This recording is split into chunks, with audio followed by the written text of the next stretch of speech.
Hello বন্ধুরা, তোমরা সবাই কেমন আছো? আশা করি তোমরা সবাই ভালো আছো। আর আমিও খুব ভালো আছি, আমার মেয়েও খুব ভালো আছে। তো আজকে চলে এলাম একটা নতুন ব্লগ নিয়ে তোমাদের কাছে। আর এই যে দেখো, এটা হচ্ছে জবা ফুল গাছ, আমাদের বাড়িতেই বাড়ির উঠোনের এক কোণে এই গাছটা লাগানো। আর এই গাছটা অনেক দিন হলো, প্রায় 10 বছর তো হয়ে গেছে গাছটা লাগিয়েছে। ফুল গাছটাতে অনেক ফুল ফোটে। তো আমাদের বাড়ির পুজো দেওয়া হয়ে যায়, আবার আশেপাশের লোকজন এসে ফুল নিয়ে যায়। তো গাছটা অনেক দিনের পুরনো গাছ। আমি বিয়ে হয়ে এসে পরে দেখতে পাচ্ছি যে গাছটাতে এত ফুল হয়। তো আমিও ওইখান থেকে নিয়ে পুজো দেই। আশেপাশের অনেক লোক নিয়ে যায় পুজো দেওয়ার জন্য ফুল। এই দেখো, গাছটা দেখতেও সুন্দর আর ফুলটাও সুন্দর। আর দেখো, এখনো সব ফুল উঠানো গেছে, তবু আর কতগুলো ফুল রয়ে গেছে। পুজোর ফুল উঠানো হয়ে গেছে। চলো চলো।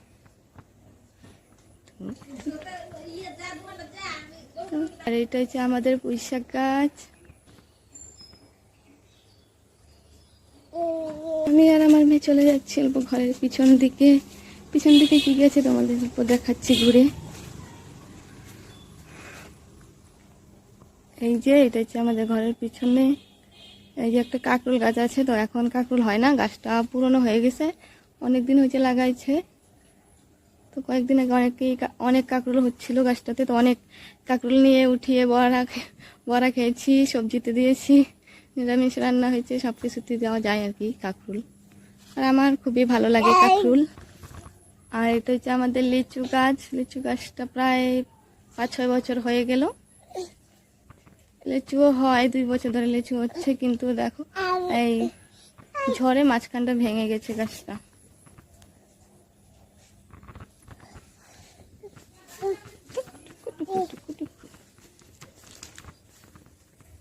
আমাদের আরেকটা জবা ফুল গাছ আছে, লাল জবা, সেটা তোমাদেরকে দেখাচ্ছি। দেখো,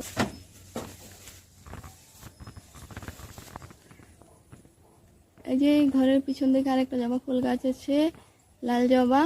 এটা হয়েছে, মা কয়েকদিন আগে লাগিয়েছে গাছটা। তো এখন ফুল হয়। ছোট এই গাছটা, বেশি বড় না।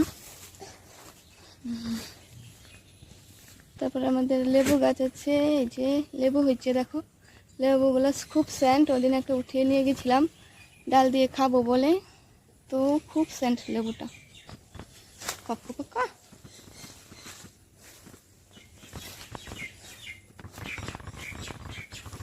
এইদিকে আমাদের আম গাছ আছে একটা। এই আম গাছটা প্রায় লাগানো হয়েছে 5-6 বছর হয়ে এলো, কিন্তু আম হয়। কিন্তু একদমই আম আমরা খেতে পারি না, কারণ আম হয়ে হয়ে কেন জানি না দাগি দাগি হয়ে পচে যায়। তোমরা কি কেউ জানো যে কেন এরকম হয়? দাগি দাগি হয়ে কেন পচে যায়? পাকেই না, তার আগেই নষ্ট হয়ে হয়ে পড়ে যায়, একটা দুটো করে করে। এদিকটায় যে 2-3টা সুপারি গাছ আছে, ওইদিকে একটা গামারি গাছ আছে। এটা হচ্ছে আমাদের গরুর ঘর।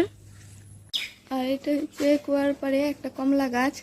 এটা শুধু বড়ই হচ্ছে, এখন কমলা হয় না। আমি কাপড় গোছাতে লেগে পড়লাম। পরীকে নামিয়ে রেখে অনেকগুলো খেলার জিনিস দিয়ে পরীকে খেলতে দিলাম। ও আবার খেলার জিনিস না পেলে এদিক ওদিক ছুটাছুটি করে। তারপর বিছানাটা উঠিয়ে নিলাম। আমার আবার সকাল সকাল বিছানা না উঠালে একদমই ভালো লাগে না। তো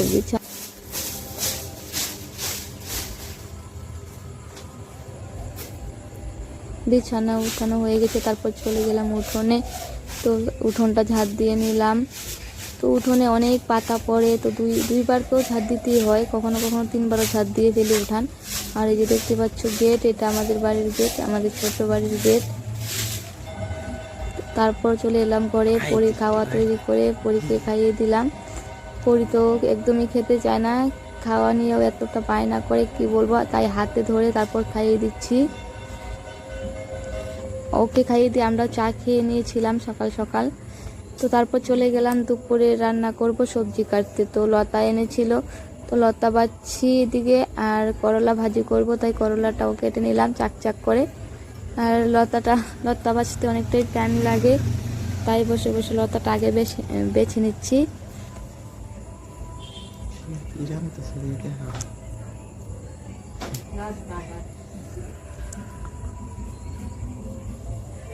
লতা লতা ভাজি করবো আর এই যে করলা করলাগুলো ভাজি।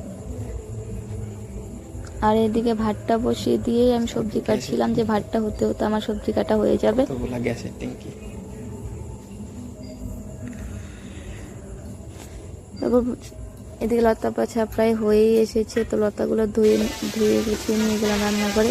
প্রথমে করলাটা ভেজে নিলাম, আর ওই পাশে লতাটা অল্প সেদ্ধ বসালাম, কারণ লতা যদি সেদ্ধ না করা হয় তাহলে হয়তো এইভাবে ভাজলে খুব চুল করে। তো তাই লতাটা ওইদিকে বসিয়ে সিদ্ধ বসিয়ে এক পাশে আর এক পাশে করলাটা ভেজে নিলাম আমি তাড়াতাড়ি।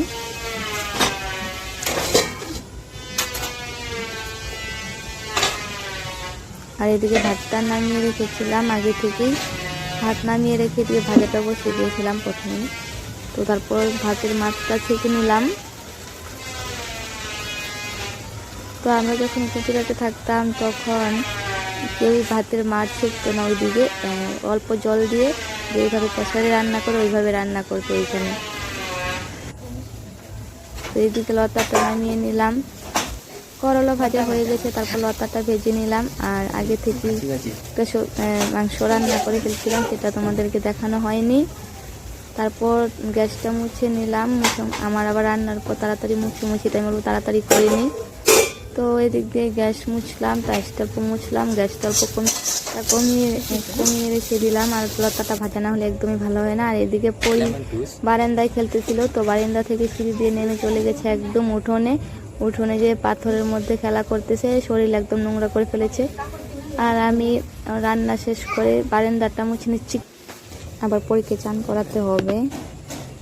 তো চলে গেলাম পরীকে নিয়ে চান করাতে। তো পরীটাকে আমি চান করে ফেলেছিলাম, ঘরটা মুছে আমি চান করে নিয়েছিলাম। তো পরীকে নিয়ে এলাম চান করাতে, শরীর একদম নোংরা করে ফেলেছে, তাই বালতিতে এক বালতি জল নিয়ে ওকে চান করাচ্ছি।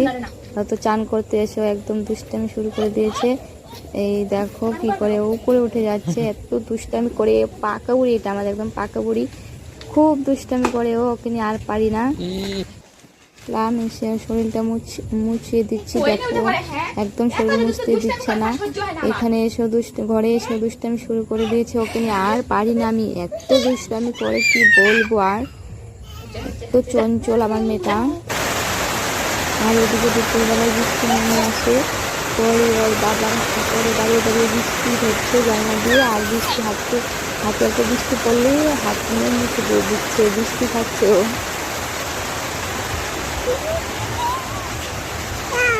তারপর আমি অল্প ওদিকে আমি চান করে সুযোগ দিই, তাই সুযোগটা দিয়ে নিয়েছিলাম। তারপর পরীকে অল্প ভাত খাইয়ে দিলাম। আর এদিকে দেখো একটা বৃষ্টি হচ্ছে, বৃষ্টির মধ্যে আমার একদমই ভালো লাগে না। আর পরে এখানে একটা বোতলের মুখা বাইকে ওইটা দিয়ে খেলা করতেছে, আর অল্প ভাত খাইয়ে দিচ্ছি আমি এদিকে। এখানেও দুষ্টুমি, জলের প্লাসটাই ওর লাগবে, আর এটাতে ওর জলের প্লাসটা মুখাটা ওর লাগানোর চেষ্টা করতেছে, এই যে তাই খাচ্ছে। আর নয়তো একদমই খায় না, একটা খেলনা না দিলে তো খাবেই না। তো তাই জলের প্লাসটার সামনে ছিল, তাই জলের প্লাসটা ওকে দিয়ে দিলাম যে তুই এটা দিয়ে খেল, তো যদি অল্প খাবার খাইস। তো ওইটার ভিতরে কী আছে ওইটাও দেখার চেষ্টা করতেছে, তারপর মুখাটা লাগাচ্ছে। যেখানে যাই এখানে শুধু দুষ্টুমি আর দুষ্টুমি, পারি না আর আমি আমার মেয়েটাকে নিয়ে। ওকে খাওয়ানোর সঙ্গে সঙ্গে বাড়ির সবাইকে আমি খাওয়া দাওয়া দিয়ে দিয়েছিলাম প্রথমেই। আর এদিকে সবার খাওয়া শেষ হয়ে গেছে, তাই তারপর আমি বসে পড়লাম খেতে। তো এই যে লতা ভাজা, কাঁকরোল ভাজা আর মাংস নিয়ে বসে পড়েছি আমি খেতে। দুপুরের খাওয়া দাওয়া শেষ করে ঘুমিয়ে পড়ছিলাম প্রায় 1 ঘন্টা। তো 1 ঘন্টা পর হঠাৎ করে ঘুমটা ভেঙে যায়, আর মনে হয়ে যায় যে এখন জল আসার টাইম হয়ে গেছে। তো এদিকে ঘর থেকে জলের আওয়াজ পেতে না পেতে চলে আসলাম বালতি আর বোতলগুলো নিয়ে। তো তাড়াতাড়ি দেখি অল্প ঝিরিঝিরি একদম অল্প অল্প জল পড়তেছে আজকে। তো প্রায় আধা ঘন্টা লেগে গেছে আমার এই কয়েকটা বোতল ভরতে, আর একটা বালতি ভরেছি শুধু, তারপরে জল চলে যায়।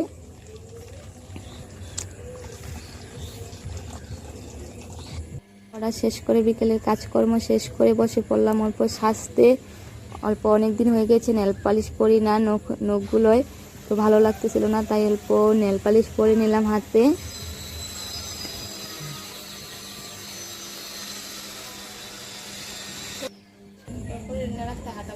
আর মেয়েকে নিয়ে অল্প ঘুরতে যাব, এটাই ভাবতেছিলাম বসে বসে। তারপর মেয়েকে এদিকে জামাটা পরিয়ে দিচ্ছি, ও একদমই জামা কাপড় পরতে চায় না, তো আজকে তবু অল্প পরে নিচ্ছে দেখা যাচ্ছে। তারপর ওর একটা পিসি আসছে, ওই পিসিটাকে বারবার ওর বাবার পার্সটা দিয়ে দিচ্ছে, বলতেছে নে নে।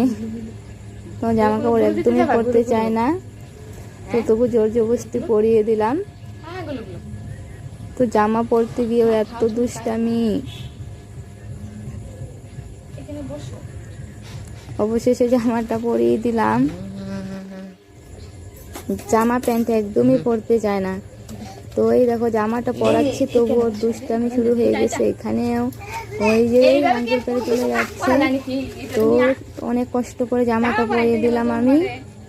তো একদম লেপের উপরে পা রেখে ও ওইখানে উঠে পড়বে, একদমই চিন্তা নেই যে ওইখান থেকে পড়লে ব্যথা পাবে। তো ওইকে দৌড়ে বিছানায় ছাড়লেই দৌড়ে সে এখানে উঠে পড়বে। ও একদমই যাবে না ঘুরতে, আমি বলতেছে চল ঘুরতে যাবো, যাবে না। তো ওখানে খেলা পেয়ে গেছে তাই যেতে যাচ্ছিল না। তারপর তবু নিয়ে গেলাম, এই যে বাড়ি থেকে বেরোলাম, এটা আমাদের রাস্তা। তো যে দোকানটা দেখা যাচ্ছে সেটা আমাদেরই দোকান, পিছনে মা দাঁড়িয়ে আছে। তো আমি আমার মেয়েকে অল্প হাঁটিয়ে নিয়ে যাচ্ছি, আমাকে বিকালবেলা চল অল্প হাঁটাই তোকে। তো বেরিয়ে পড়লাম মেয়ে আর আমি, ওকে হাঁটাচ্ছি এদিকে। আর ওর তো রাস্তায় সে ভালোই খুশি দেখা যাচ্ছে। তারপর চলে গেলাম অল্প মাঠের দিকে, তো অনেকদিন হলো মাঠে আসছি না। আর একদমই ঘাসে পা দেয় না আমার মেয়ে, কারণ মনে হয় সুরসুরি লাগে ওর, তাই ঘাসে একদমই পা দিতে চায় না। একদম দৌড়ে এসে একদম শুধু কোলে উঠতে চাইতেছে, যে কোলে উঠেই পড়তেছে ও। তো আমাদের ভিডিওটা এই পর্যন্তই, যদি ভালো লাগে তো লাইক কমেন্ট শেয়ার করো প্লিজ সবাই, আর আমার চ্যানেলটাকে সাবস্ক্রাইব করো। তো আবার দেখা হবে পরের ভিডিওতে, টাটা বাই বাই।